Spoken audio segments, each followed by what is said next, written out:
I would bring these objects back into the basement of the house that I lived in.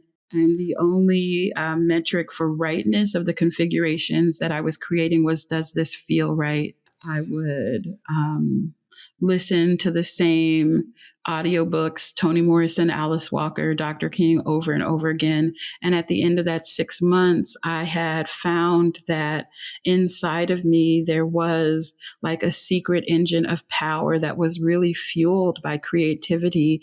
And it was fueled so thoroughly and dynamically throughout my entire being that it changed my health. It changed my mental health. It changed my entire outlook on life, because inside of the inside of the inside of making objects, I found a place of listening where I could contend with the riot that would be happening in my mind.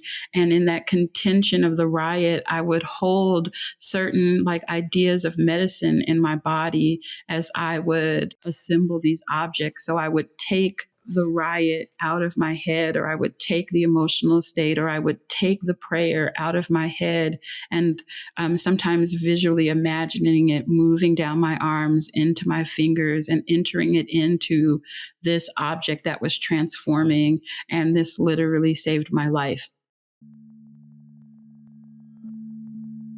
This is a clip from the 3rd season of GEEX Talks Expanded Glass Histories. Learn about glass artists and researchers in their own voice. To watch the full lecture and access hours of content in the GEEX Talks archive, subscribe at geeks.glass/support. Want a longer preview? Check out the GEEX Talks Q&A podcast for conversations featuring speakers responding to questions from the Geeks community. These episodes are publicly available on YouTube and wherever you listen to podcasts. Meet the future of glass at geeks.glass.